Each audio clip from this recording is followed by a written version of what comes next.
पहला चैप्टर जो है भौगोलिक खोज।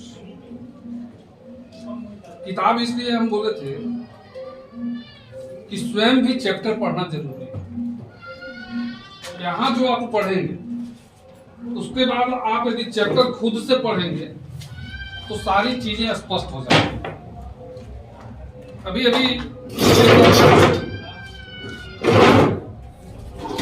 बीपीएससी दे करके आया है, अभी जस्ट मुलाकात हुई। हमने पूछा कि कैसा रहा, कहा कि 115 तो हम बना दिए, बनाने के लिए तुम 150 बना। सही उसमें कितना है? बहुत कैंडिडेट्स ऐसे होते हैं जब ऑब्जेक्टिव को आंसर मार करके आते हैं तो बड़ी खुश होते हैं कि हम 150 में तो 150 बना दिए। अरे बना क्या दिए तुम? रंग दिए सब गोला को। वो बनाया हुआ नहीं कहलाता, नेगेटिव भी रहता है। हाँ, बनाया हुआ वह कहलाता है कि 150 में आपका आंसर कितना सही है, वो सही है।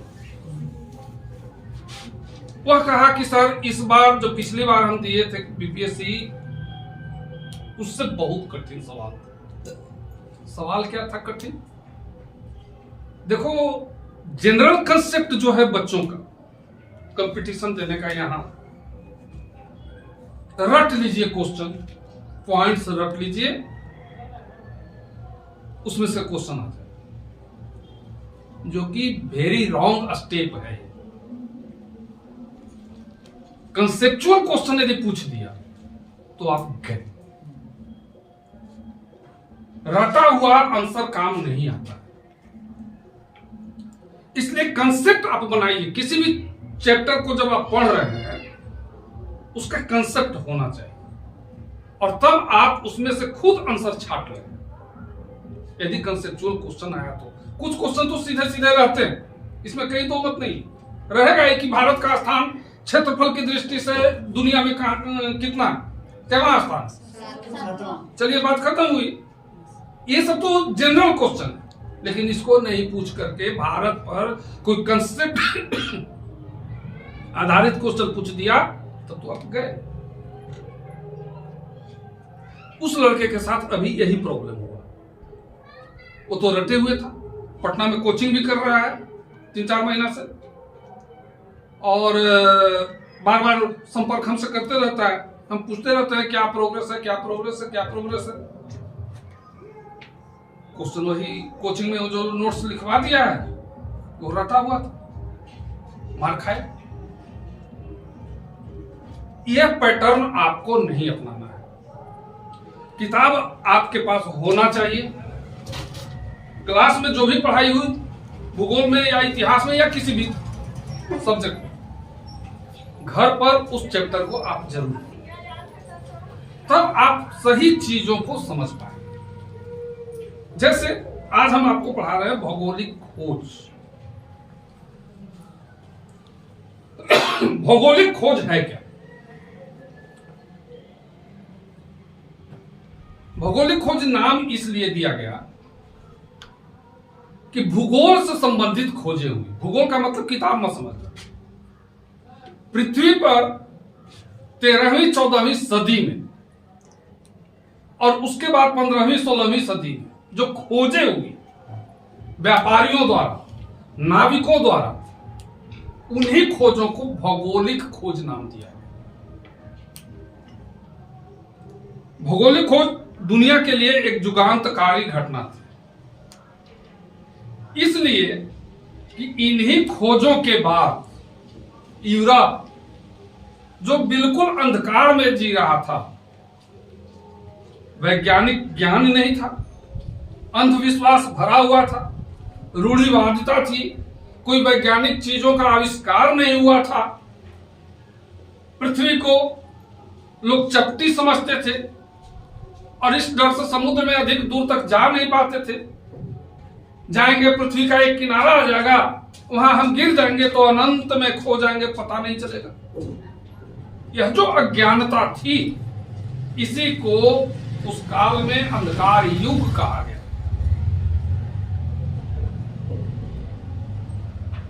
15वीं सदी में कुछ लोगों के पास एक जिज्ञासा आई यूरोप में। जिज्ञासा आई समुद्र पार क्या है। एक उत्सुकता दिमाग में बैठी। समुद्र के उस पार देखने वाली जो जिज्ञासा थी, यह उनको प्रेरित किया भौगोलिक खोज पर जाने के लिए। यह पहला कारण था।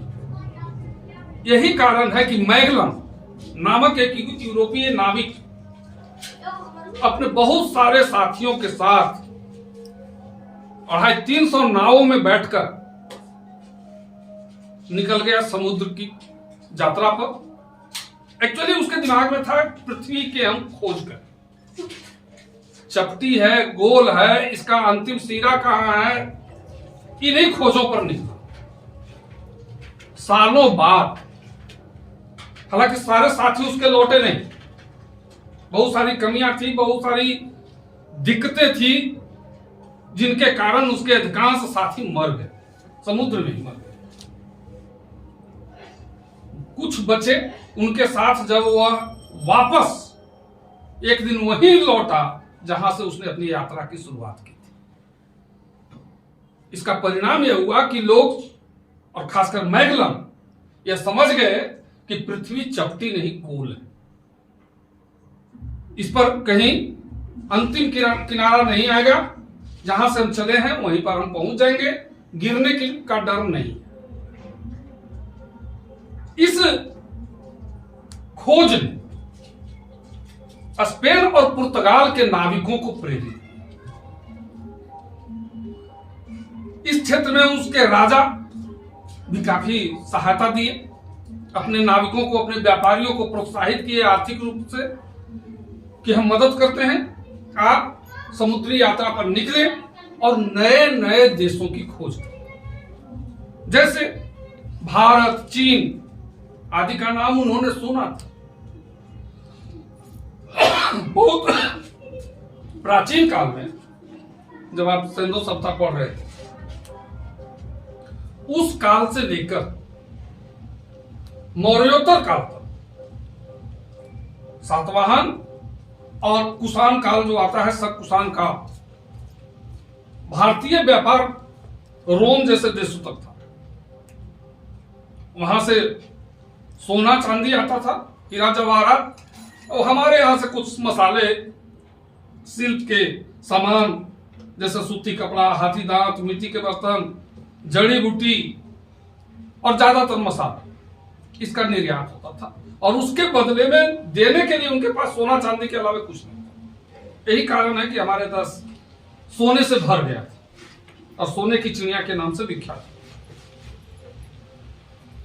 भारत की जानकारी, नाम सुना था यूरोप वालों ने, लेकिन कहां है भारत, इसका पता नहीं। इन्हीं ऐसे ही अमेरिका के बारे में लोगों ने नाम सुना था, कहां है अमेरिका, किसी को जानकारी नहीं। 1492 में कोलंबस निकला भारत की खोज कर, लेकिन उस समय वैज्ञानिक उपकरण थे नहीं। समुद्र में रास्ता भटक गया और भटकने के बाद वो पहुंच गया अमेरिकी उपमहाद्वीप। हालांकि वह समझा कि हम भारत का खोज कर लें।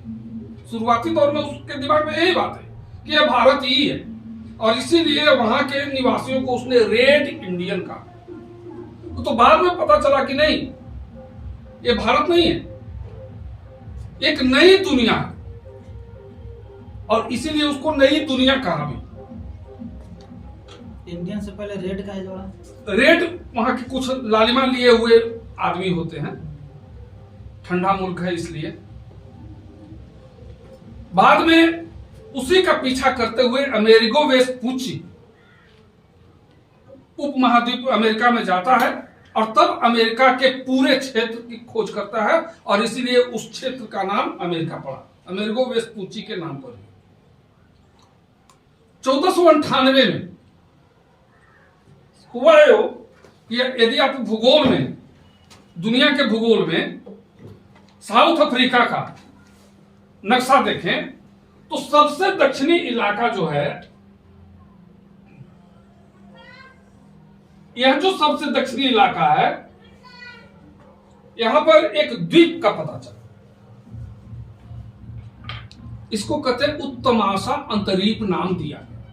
उत्तम आशा अंतरीप, cape of good hope, cap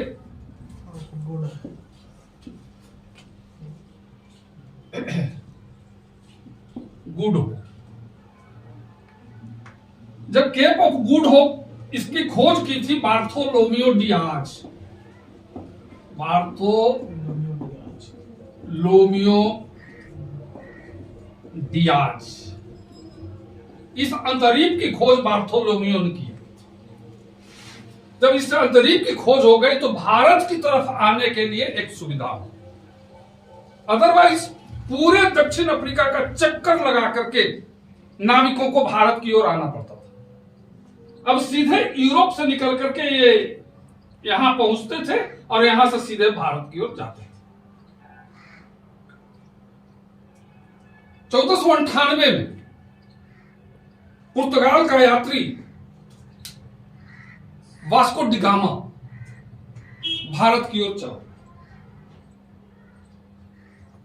जब वो केप ऑफ गुड होप पहुंचा तो भारत का एक व्यापारी अब्दुल मजीद से मुलाकात होती है उत्तमाशांतरिक पर, और भारत में एक्चुअल में भारत पहुंचने का एक्चुअल रास्ता क्या है अब्दुल मजीद ने वास्को डिगामा को बता दिया।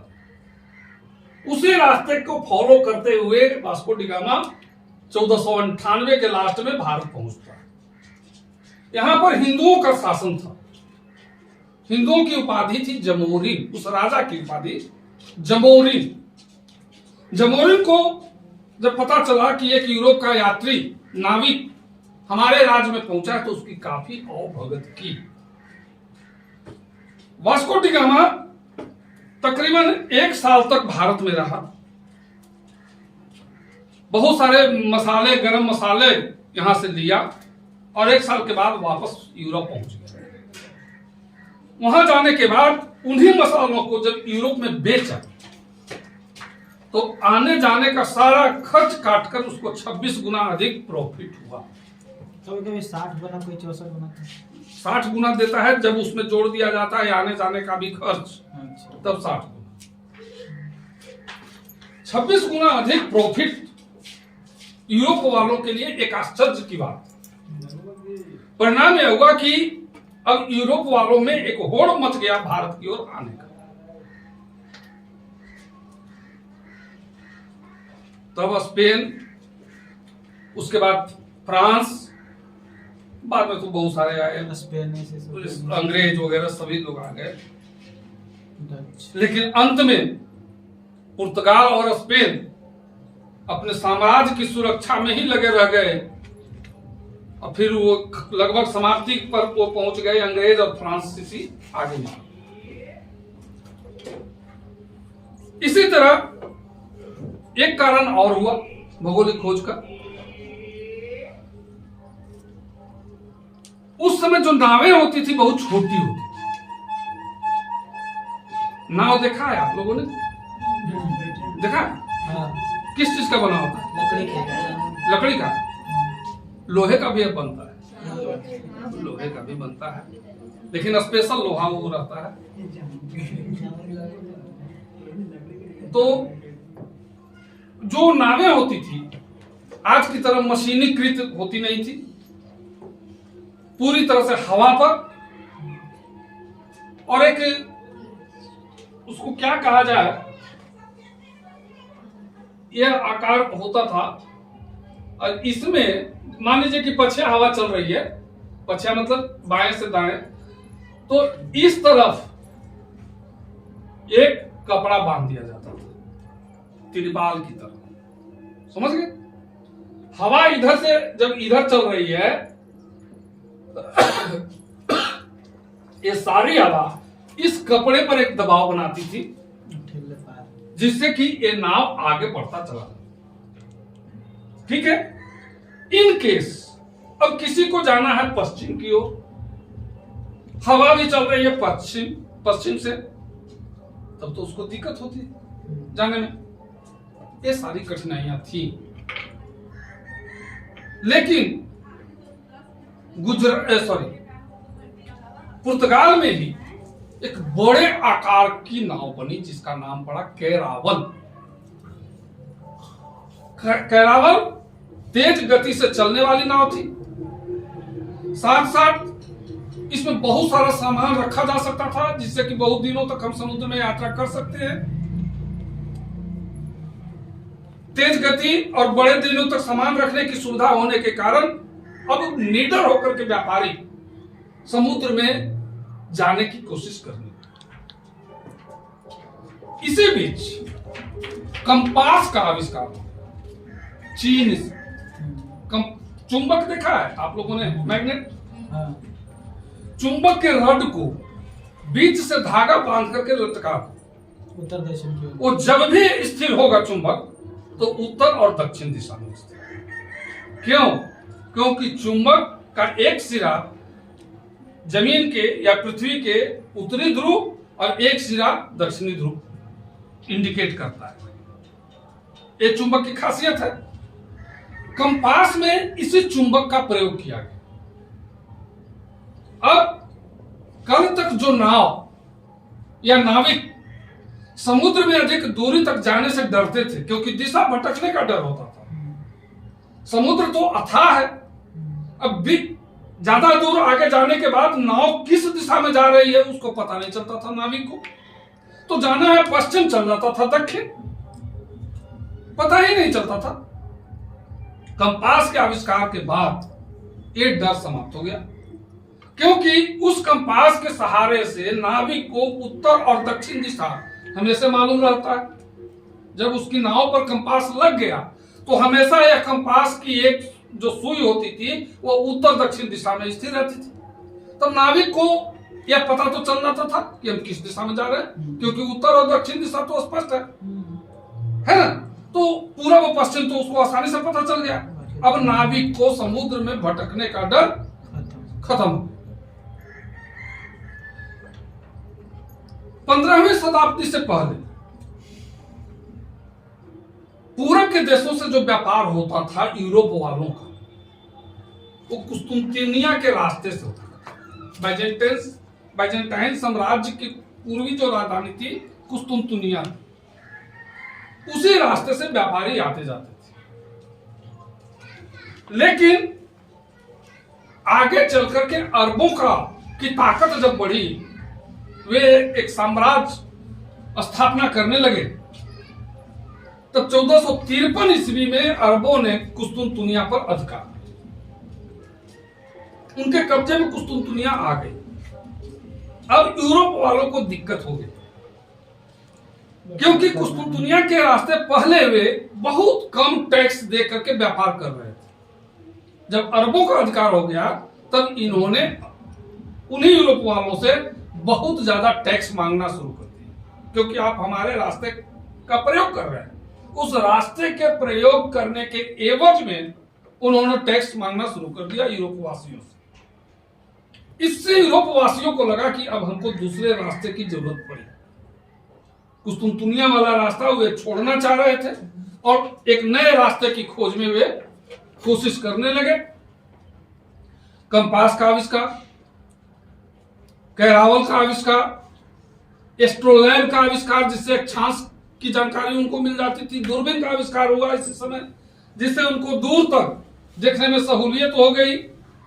अपने अपने राजा का सहयोग उनको मिल ही रहा था। परिणाम यह हुआ कि अब केवल अटलांटिक महासागर तक ही व्यापार न करके वे प्रशांत महासागर में, हिंद महासागर में वे जाने लगे, जिसके परिणाम स्वरूप जहां 1492 में अमेरिका, 1498 में भारत की जानकारी उनको हो गई, उसी तरह से ऑस्ट्रेलिया, न्यूफाउंडलैंड, न्यूजीलैंड आदि देशों की भी उनको जानकारी हो गई और इस तरह से नए नए देशों को उनको पता चला, जिसके परिणाम स्वरूप यूरोप वालों का व्यापारिक संपर्क अब पूरब और अन्य देशों के साथ होने लगे। ये था कारण, भौगोलिक खोज का कारण। लेकिन अब इसके नए नए परिणाम भी आए। कुतुबनुमा कंपास है कहा जाता है। हाँ, वो नया नया हिंदी का शब्द देता है लोग, कुतुबनुमा या और कुछ। ये कुतुबनुमा क्या है? ये उर्दू का शब्द है, कंपास अंग्रेजी का शब्द है। तो अंग्रेजी शब्द ही आप लोग टर्मिनोलॉजी ज्यादा याद करें। हर किताब में कुछ अलग हिंदी दे सकता है, आप उसमें आप कंफ्यूज कर जाएंगे। जैसे लीवर, किडनी, आप लोग बायोलॉजी भी पढ़ते होंगे, तो लीवर किडनी आप आसानी से पकड़ लेंगे। लेकिन जब आएगा उसकी हिंदी क्या क्या आता है, यकृत, लीवर के यकृत, किडनी के ब्रिक, है ना। तो इस सब के चक्कर में मत पड़े। जो टर्मिनोलॉजी है अंग्रेजी का, वो ज्यादा सुविधाजनक है। वो हर जगह, चाहे वो किसी भी चीज में दे, किडनी ही देगा, वृक का है, किडनी ही देगा। लेकिन हो सकता है हिंदी जब पढ़ेंगे उसका ना, तो कुछ और दे देगा, वृक की जगह कुछ और लिख देगा हिंदी, या उर्दू शब्द दे देगा। तब आप कंफ्यूज कर देंगे कि ये तो पढ़े नहीं है। तो इसके चलते आप हिंदी पर ज्यादा जोर नहीं देंगे। टर्मिनोलॉजी जो होगा वो आप अंग्रेजी को ही रखेंगे।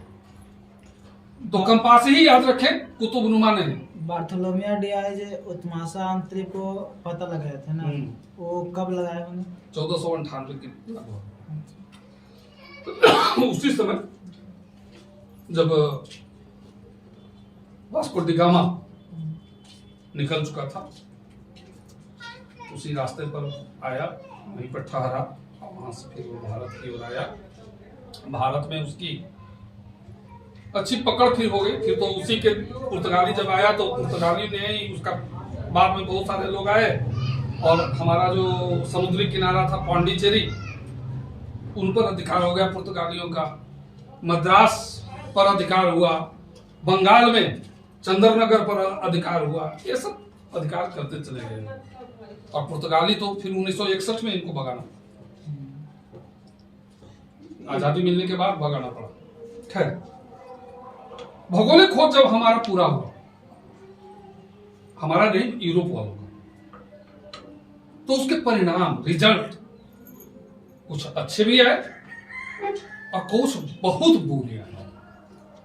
अच्छे परिणाम कि दुनिया को नए नए देशों की जानकारी हुई। चूंकि व्यापार मुख्य रूप से इनका उद्देश्य यूरोप वालों का व्यापार करना था नए नए क्षेत्रों से, तो उनकी व्यापारिक उन्नति हुई। और जब जिन जिन क्षेत्रों की उनको जानकारी हुई, आगे चल करके उस पर उन्होंने अधिकार कर लिया।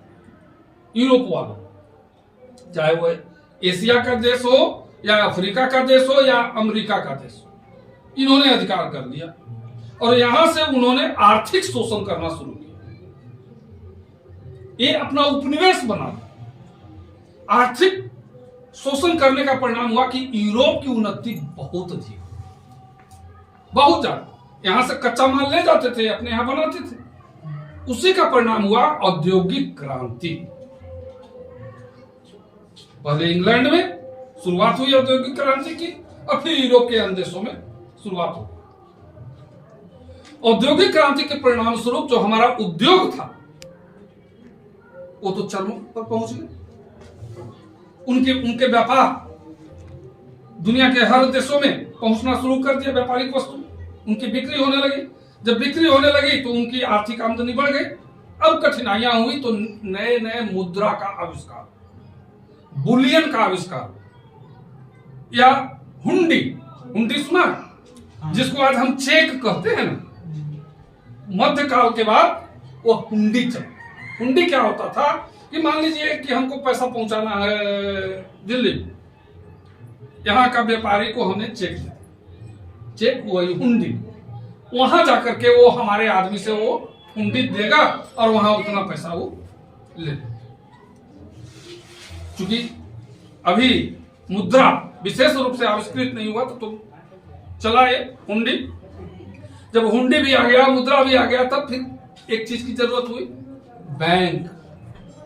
बैंकिंग सिस्टम की शुरुआत हुई। एक चीज और दिमाग में आप रखें कि जब व्यापार कहीं होता है तो उसका एक केंद्र होता है जहां पर चारों तरफ के व्यापारी एक जगह मिलते हैं और अपनी अपनी वस्तुओं का आदान प्रदान करते हैं। इंग्लैंड में लंदन, एम्स्टर्डम या फ्रांस में पेरिस, ऐसे शहरों का उदय इसी काल में हुआ और इसी भौगोलिक खोज के परिणाम स्वरूप हुआ। क्योंकि भौगोलिक खोज से व्यापारिक उन्नति हुई, व्यापारिक समृद्धि आई, आर्थिक समृद्धि आई, आर्थिक समृद्धि से उनको एक नया सेंटर बनाना पड़ा, जिसके परिणाम स्वरूप एक नए नए नगर का विकास हुआ और फिर तो दुनिया के प्रसिद्ध नगरों में आते चले। दूसरा परिणाम क्या हुआ? उपनिवेशवाद और साम्राज्यवाद। शुरुआत में जिन देशों ने भौगोलिक खोज की थी, उसका प्रयास किया था, जैसे पुर्तगाल, स्पेन, बाद में तो ये पिछड़ गए, लेकिन फ्रांस और इंग्लैंड उसी रास्ते को अपनाते हुए आगे बढ़ते चले और इन्होंने एशिया, अफ्रीका से लेकर के अमेरिका तक के कई क्षेत्रों पर अपना उपनिवेश स्थापित कर लिया और फिर इसको देख करके उनको लगा कि नहीं, एक ही देश से संतोष नहीं है, कुछ और देश को भी अपने कब्जे में लाया जाए। तो उन्होंने भारत जैसे देशों के, सैकड़ों देशों के, और इंग्लैंड तो इंग्लैंड के लिए ऐसा भी दिन आया कि जब वह दुनिया पर ही अधिकार करे। दुनिया, जिसके बारे में एक कहावत प्रचलित हो गई कि इंग्लैंड के राज्य में, अंग्रेजों के राज्य में सूर्यास्त नहीं होता है। होने का सवाल भी नहीं था, क्योंकि भारत में ना सूर्यास्त होगा। अमेरिका, इंग्लैंड, फ्रांस आदि देशों में, जो पश्चिमी देश है, वहां तो सूर्योदय नहीं होगा, तो वहां यदि सूर्योदय होगा, वहां सूर्यास्त होगा, तो यहाँ सूर्योदय होगा। यानी कि चूंकि सभी जगह पर तो अंग्रेजों का ही कब्जा है, तो सूर्यास्त कहाँ होगा? परिणाम यह हुआ कि अमेरिका जैसे देशों में, अफ्रीका जैसे देश हुए, एशिया जैसे महादेश हुए, इन सब जगहों पर इंग्लैंड, फ्रांस का उपनिवेश स्थापित होता चला गया और इसी के देखा देखी यूरोप के अन्य देशों में भी यह होड़ लग गई। परिणाम यह हुआ कि इटली और जर्मनी जैसे देश भी इस होड़ में शामिल हो गए। अंततः रिजल्ट अधिनायकवाद और विश्व युद्ध के रूप में सामने। तीसरा एक और बड़ा खराब रिजल्ट आया, परिणाम, वो खराब रिजल्ट था गुलामों का व्यापार। बंधुआ मजदूर नाम सुना है? देखा नहीं, क्योंकि हमारे यहाँ तो आजादी के पहले से ही नहीं था, खत्म हो चुका था। जब उपनिवेश इन्होंने स्थापित किया तो मानव को इन्होंने व्यापार करना शुरू किया, खासकर अफ्रीका जैसे देशों। ये लोग मानव को, जो कमजोर तबका होता था, बहुत जंगली टाइप का या बहुत गरीब, उसको ये लोग पकड़ता था और दूसरे देशों में जाकर के उसको बेचते थे। उसका भी कैटेगरी निर्धारित था। बच्चे की कीमत अलग, जो पूरा जुआ है, पहलवान टाइप का, उसकी कीमत अलग, और बूढ़े की कीमत अलग। महिलाओं में भी कैटेगरी थी, महिला हो या पुरुष, इन सबको पकड़ पकड़ करके और चेन में, लोहे के चेन में बांध कर जानवर की तरह और दूसरे देशों में जाकर के उसको बेचते थे। उसकी बोली लगती थी, उनकी नीलामी होती थी और सामने वाले लोग उनकी बोली लगाते थे इसको कितना कीमत मिलना चाहिए। कहने का मतलब मानव व्यापार की शुरुआत हो, जो काफी दिनों तक यूरोप के देशों में यह चलता रहा। इनसे जंगल की सफाई लोग करवाता था, मिट्टी खोदवाता था, कारखानों में काम करवाता था। इनके लिए कुछ समय निर्धारण नहीं था, काम का घंटा निर्धारित नहीं था और न वेतन निर्धारित। यदि इनकी मौत भी हो जाती थी काम करने के दौरान, तो पकड़ करके फेंक देता था, जैसे जानवर को लोग फेंक देता है, उस तरह से फेंका गया। इनकी कोई अहमियत नहीं थी। भौगोलिक खोज का ही अंततः ये रिजल्ट हुआ इस तरह का सामने। दास व्यापार इसी को दास व्यापार कहते हैं, दास प्रथा। हालांकि दास प्रथा हमारे यहाँ प्राचीन काल से थी, लेकिन हमारे यहाँ मानव के साथ इस तरह का व्यवहार कभी नहीं, कभी नहीं। और इसीलिए मेगस्थनीज ने लिखा था अपने इंडिका में कि भारत में दास होते ही नहीं है, क्योंकि यहाँ जो व्यवहार होता था दासों के साथ ना, वो मानवीयता पर आधारित था। मानव की तरह व्यवहार हम करते थे, उनकी मजदूरी में कम देते थे, किसी को नहीं भी देते थे, लेकिन ऐसा नहीं था कि किसी आदमी को पकड़ करके हम शेर के आगे अपने मनोरंजन के लिए फेंक दिए कि जाओ तुम लड़ो, मर गया तो ताली बजा रहा। ये हमारे यहां सिस्टम नहीं था, कभी नहीं था, ये यूरोप में था, समझ गए? ये यूरोप वालों में प्रचलित था दास प्रथा। बहुत ये सारी बुराइयां थी और ये भौगोलिक खोज के ही परिणाम हुआ था अंततः। लेकिन खैर भौगोलिक खोज से अच्छे अच्छे परिणाम भी आए, तो कुछ बुरे परिणाम भी आए। तो यही था आपका ये पहला चैप्टर भौगोलिक खोज का। अब इसमें किसी के पास किताब हो तो लाओ, पॉइंट्स लिखवा देते हैं। टेक्स्ट बुक वाली किताब नहीं है?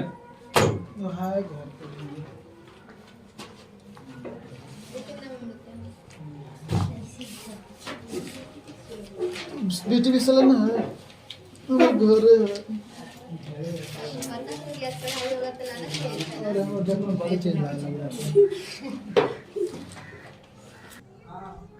कैरोलिंगियन साम्राज्य, सरलम्मा द्वारा स्थापित साम्राज्य को कैरोलिंगियन साम्राज्य कहा जाता है।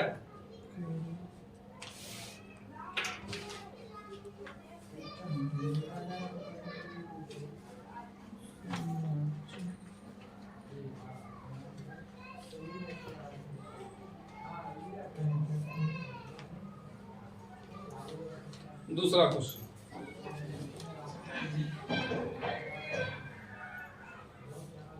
कैरोलिंगियन साम्राज्य को ही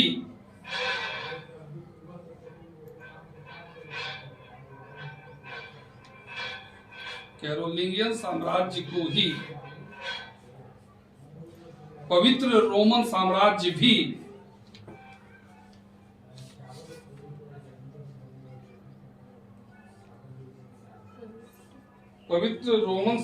भी कहते हैं।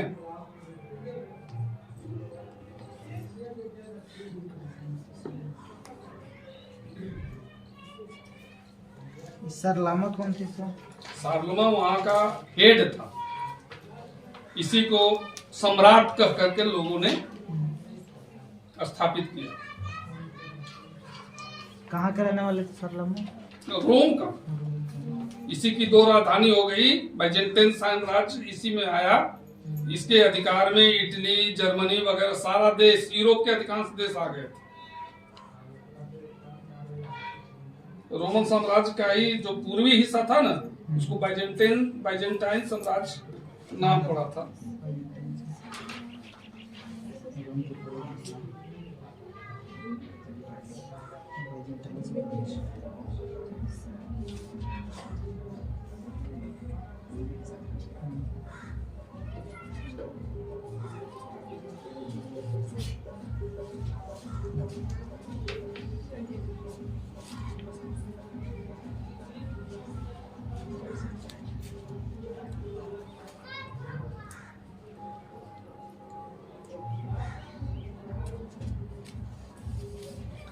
नेक्स्ट लिखिए।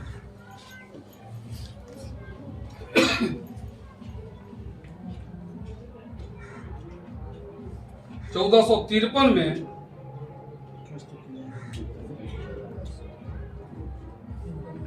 कुस्तुनतुनिया पर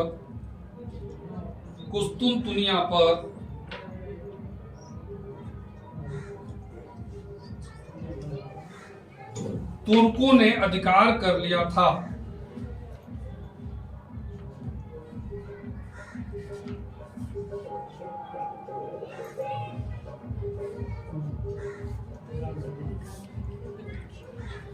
नेक्स्ट,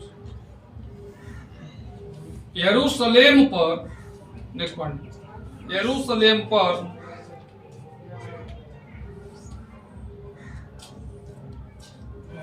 अधिकार करने के लिए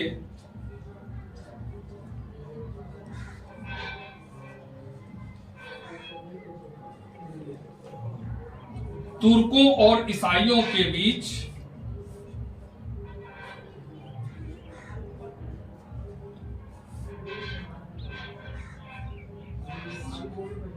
धर्म युद्ध हुआ था।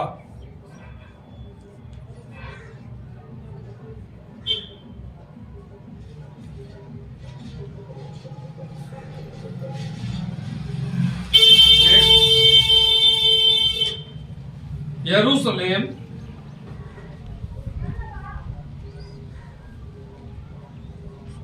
आज इजराइल में स्थित है।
लिखिए, दूरबीन का आविष्कार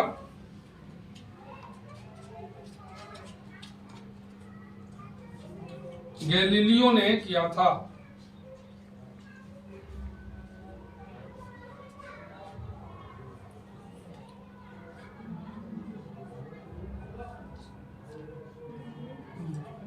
नेक्स्ट, कंपास का ज्ञान यूरोप वालों को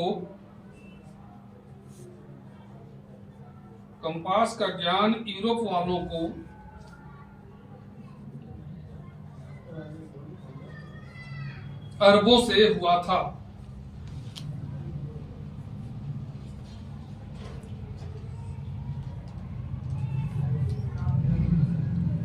अरब लोग सबसे पहले कंपास के बारे में जानते थे ना। चीन से वो सीखे थे। अरब लोग भी चीन पहले जानते। तो चीन अपने जानता होगा शुरू में। तो चीन जानता ही था। जैसे दशमलव प्रणाली या अंक पद्धति, त्रिभुज का क्षेत्रफल, ये सारा चीज अरब वाले हमसे सीखे, भारत से, जीरो का ज्ञान वगैरह, और इन अरबों से फिर यूरोप से।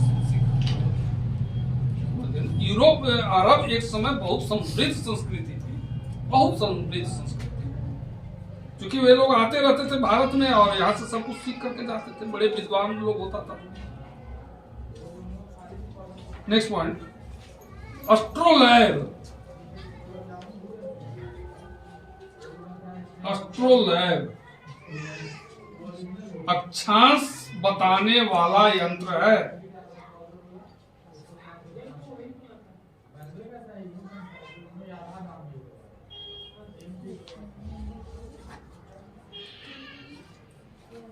यंत्र है।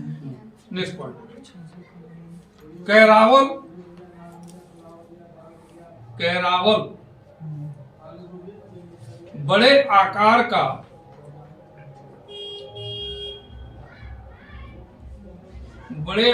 का जहाज था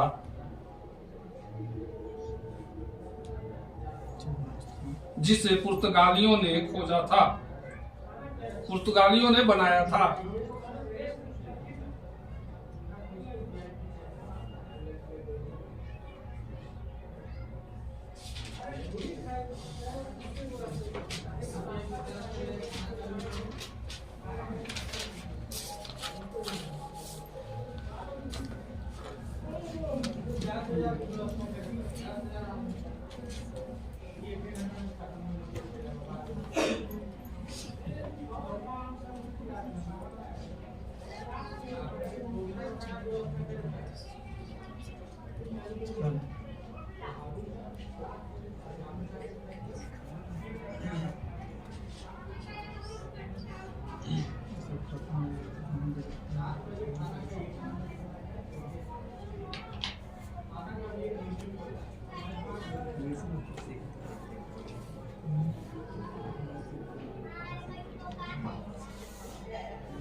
नेक्स्ट उत्तमाशा अंतरीप ब्रैकेट में लिख देंगे केप ऑफ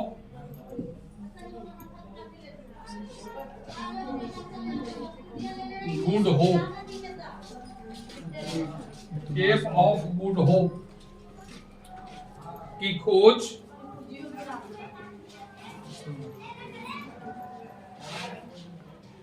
1488 में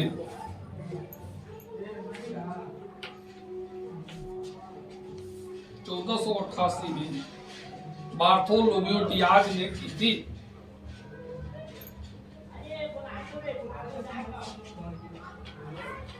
Bartholomew Diaz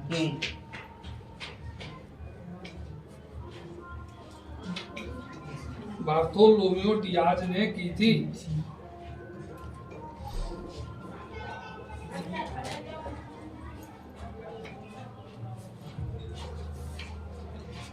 cap of good hope अर्थात उत्तमाशा अंतरीप।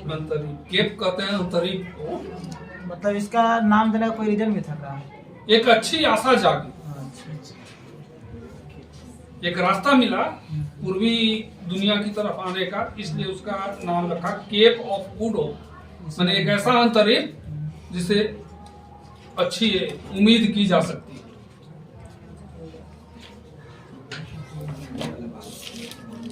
चलिए देखिए, नई दुनिया की खोज, नई दुनिया की खोज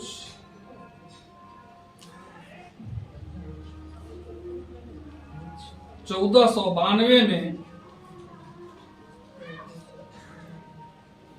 कोलंबस ने की थी।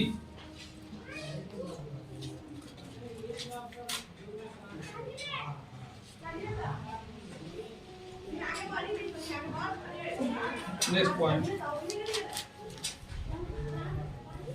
कोलंबस इटली का रहने वाला था।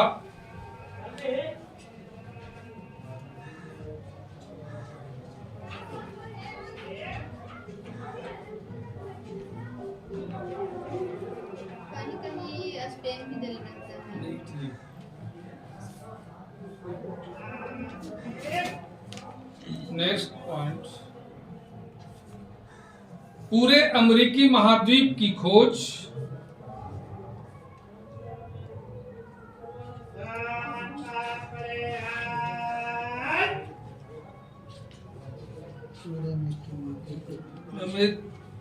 पूरे अमेरिकी महाद्वीप की खोज अमेरिगो वेस्पूची ने की थी। अमेरिगो वेस्पूची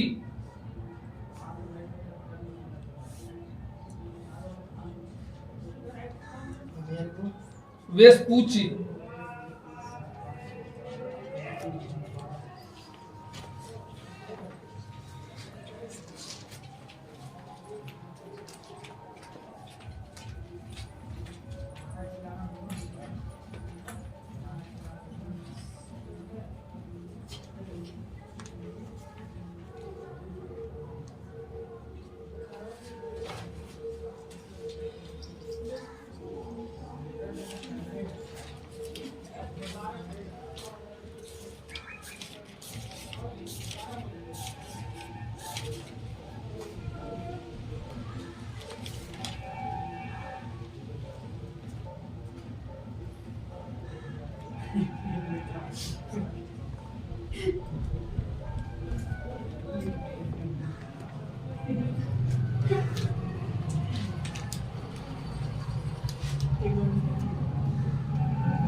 भारत की खोज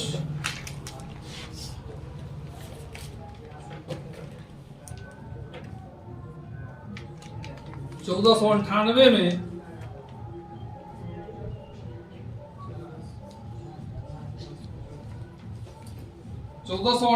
में पुर्तगाल निवासी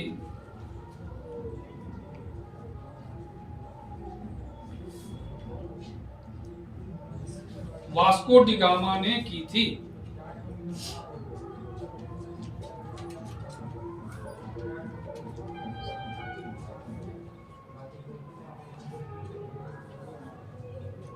वास्को डी गामा ने की थी। नेक्स्ट पॉइंट, भारत आने के क्रम में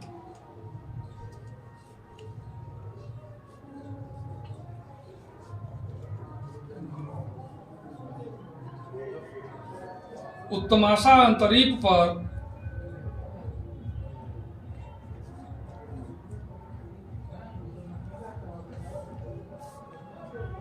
वास्को डी गामा को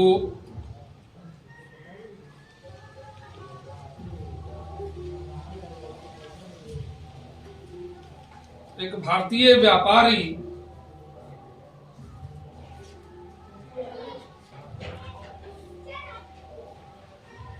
अब्दुल मजीद ने मदद की थी।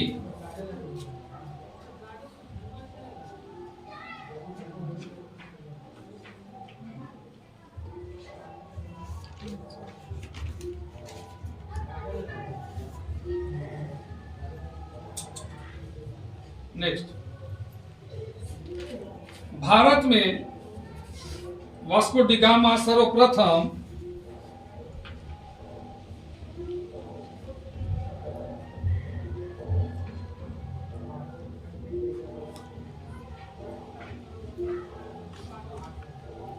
कालीकट तट पर पहुंचा था।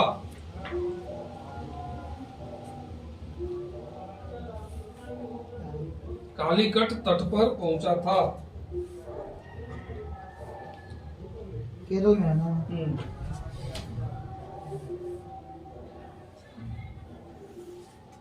जहां के राजा Zamorin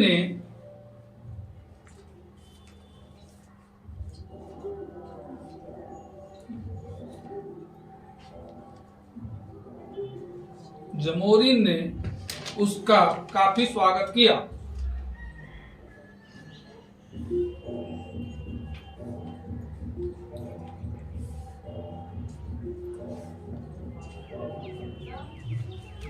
next point, Vasco da gamma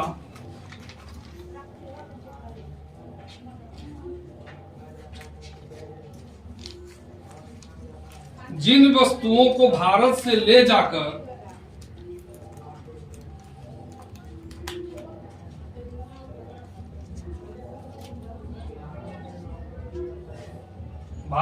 जाकर यूरोप में बेचा,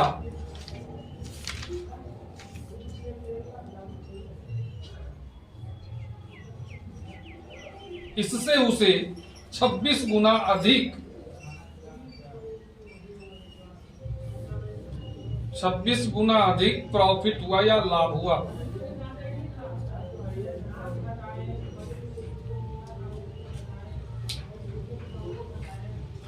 next point,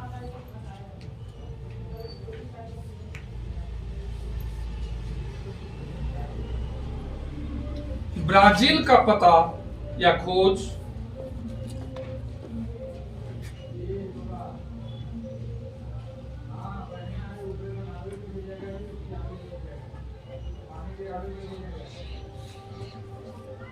केबरल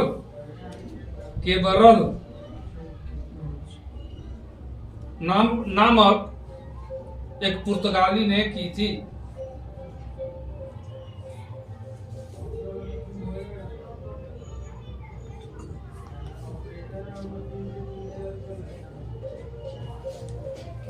next point, Australia और न्यूजीलैंड की खोज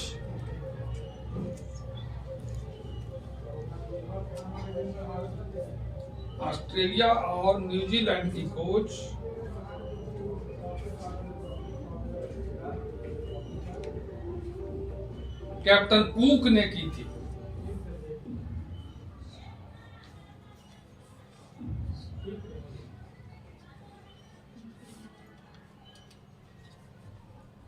कैप्टन को कहाँ करना?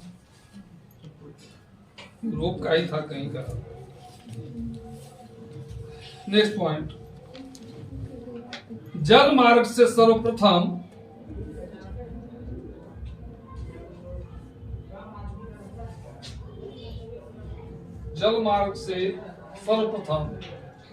पृथ्वी की परिक्रमा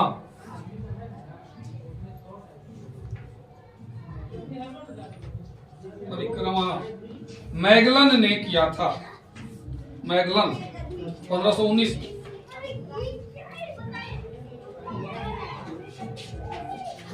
मैगलन ने चीन का ही पता लगाया था। मैगलन कहाँ का था, कोई देश का है पता? पुर्तगाल का।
चलिए ये हो गया चैप्टर। कितना हुआ? 20 हुआ ना।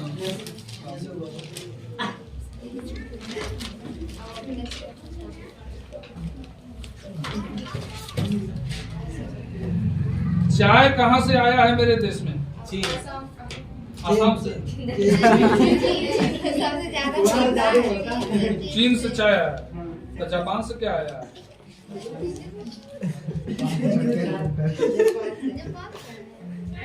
हमको ना पता है, जानना चाह रहे हैं आप लोगों से। आलू हमारे देश में कौन लाया? आलू हमारे देश की उपज नहीं है।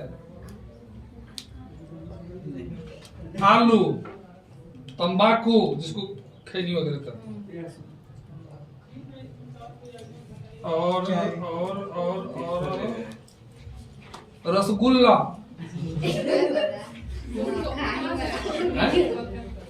कोलकाता का। अरे पश्चिम बंगाल इस देश से का है ना।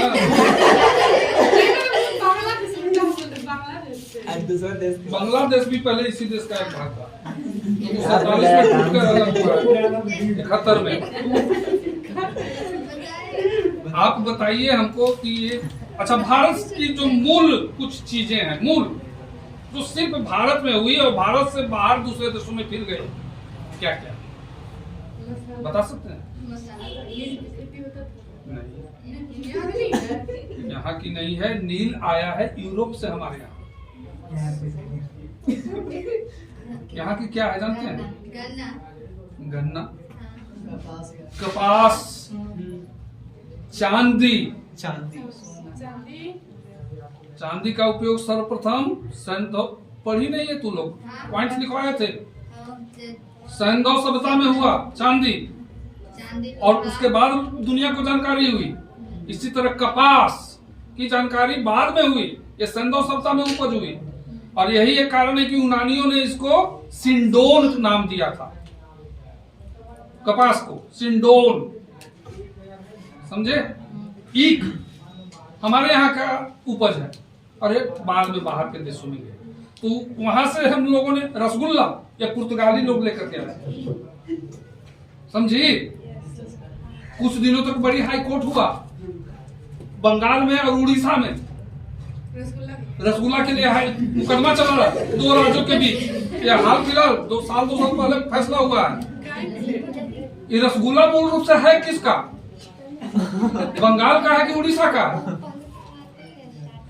तो हालांकि फाइनली डिसीजन हुआ, हाईकोर्ट दिया बंगाल को, लेकिन ऐतिहासिक रूप से ये बंगाल का भी नहीं है, ये पुर्तगाली लोग लेकर के आए थे। जब यहाँ आए हैं तो अपने साथ वो रसगुल्ला का ज्ञान वो लिख दिया। तब यहाँ रसगुल्ला बनाने आया था। तब बंगालियों ने सर्वप्रथम सीखा और उसको फिर बाद के अन्य भागों में फैला। समझ गए? मक्का, गन्ना, चाय चीन का, चाय चीन का, चीनी मिट्टी, चीनी मिट्टी कभी चिमटा चीन सब चीन। हम देखो यही बात हम कहते हैं कि संस्कृति जो हम लोग बोलते हैं ना, भारतीय संस्कृति। अरे भाई, दुनिया की कोई संस्कृति अस्थाई नहीं होती, ये बदलते रहती है, एक दूसरे के साथ घुलते मिलते रहती है, कुछ लेते हैं कुछ देते हैं। हम पैंट शर्ट आज पहन रहे हैं, पैंट शर्ट हमारा पहना हुआ है, तो फिर कब हम ले लिए, कैसे इसको स्वीकार किए, किसी को कुछ पता नहीं। आप शादी ब्याह होती है ना, जयमाल का एक फैशन चला हुआ है, जानते हो जयमाल किसकी संस्कृति है? भारत में किसकी संस्कृति है? कहां से हम लोगों ने लिया? ये कहां से फैला?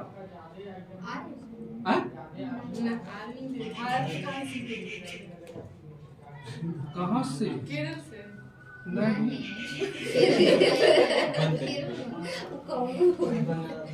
वहाँ देखते हैं मतलब नीम का पत्ता वगैरह ये सब पहना।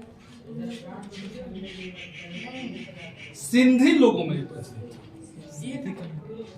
सिंधी गुजरात, हाँ, ये पूरे पाकिस्तान तक के क्षेत्र उनका की आबादी है, तो सिंधियों में ये जयमाल सिस्टम था।